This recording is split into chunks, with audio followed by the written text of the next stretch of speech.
బాగున్నారా? బాగున్నారా? ఎలా బాగుంటారయ్యా మీరు? ఆడ రాక్షస పాలన సాగుతుంటే మీరు బాగుంటారా? అన్యాయం అయిపోలేదా రాష్ట్రం? ఈ అక్రమార్కుడిని సాగనంపడం కోసమే ఈ శంఖారావం. ఇవాళ మన ప్రియతమ నేత చంద్రబాబు నాయుడు గారు ఇక్కడికి వచ్చారు. ఇందాక ఎండ మండిపోయింది, ఇప్పుడు ఏంటి చల్లబడిపోయింది. దేనివల్ల? చంద్రబాబు గారి వల్ల. ఈ రాష్ట్రం సుభిక్షంగా ఉండాలన్నా, అభివృద్ధి చెందాలన్నా, పేదరిక నిర్మూలన జరగాలన్నా, అన్ని బడుగు బలహీన వర్గాలకు న్యాయం జరగాలన్నా మరలా చంద్రబాబు గారే ముఖ్యమంత్రిగా రావాల్సిన అవసరం ఉంది. ఎవరు రావాలి? ఎవరు రావాలి? సిబిఎన్ రావాలి. దానికి అగ్నికి ఆజ్యం పోసినట్టుగా ఎవరున్నారు పక్కన? పవన్ కళ్యాణ్ గారు ఉన్నారు, మర్చిపోకండి. చంద్రబాబు గారు, పవన్ కళ్యాణ్ గారు తెలుగుదేశం జనసేన సారథ్యంలో ఈ రాష్ట్రంలో మంచి ప్రభుత్వం రావాలని, ఈ రాష్ట్రం బాగుపడాలని కోరుకుంటా ఉంది.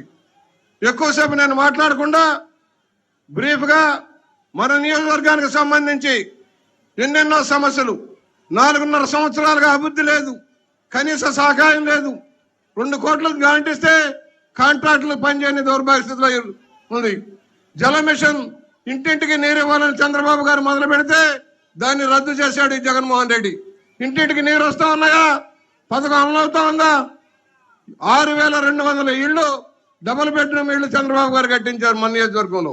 పక్కనే తొర్రేళ్లు, బొమ్మూరులో, శాటిలైట్ సిటీలో, వడ్రి కాలనీలో, ధవళేశ్వరం అనే చోట్ల ఎంతమందికి ఇళ్ళు ఇచ్చాడు? ఎందుకు ఇవ్వలేదు? ఎందుకు ఇన్ఫ్రాస్ట్రక్చర్ చేయలేదు? 36 లక్షల మందికి ఇళ్ళు ఇస్తానని దగా చేసి 4 ఎక్కేసుకోవడానికి పనికిరాని పట్టాలు ఇచ్చి కనీస ఆవాసాన్ని కల్పించని దౌర్భాగ్య స్థితిలో ఉన్నాం మనం. రహదారులు లేవు, అభివృద్ధి లేదు, ఉద్యోగాలు లేవు. ఇలాంటి దౌర్భాగ్య పరిపాలన సాగనంపాలంటే కలిసికట్టుగా మనం కృషి చేయాలి. నేను ఎక్కువ సమయం తీసుకు, ఎందుకంటే మనం రెగ్యులర్ గా మాట్లాడుకుంటాం.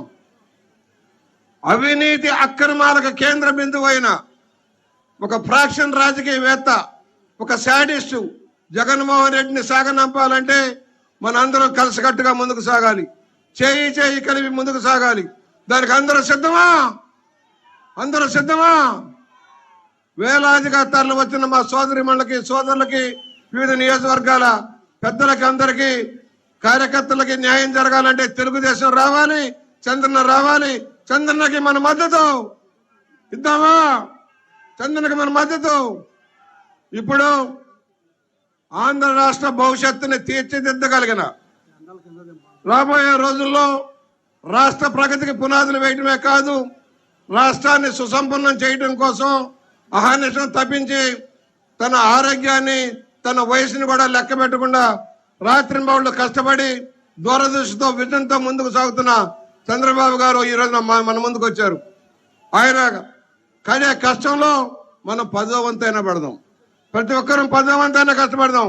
తిరిగి మంచి ప్రభుత్వాన్ని ఏర్పాటు చేసుకుందాం, రాష్ట్రాన్ని బాగు చేసుకుందాం అని కోరుతూ, దూరదృష్టి కలిగి విజనరీ చంద్రబాబు నాయుడు గారిని ప్రసంగించవలసిందిగా కోరుకుంటా ఉన్నాను. నమస్కారం అందరికీ.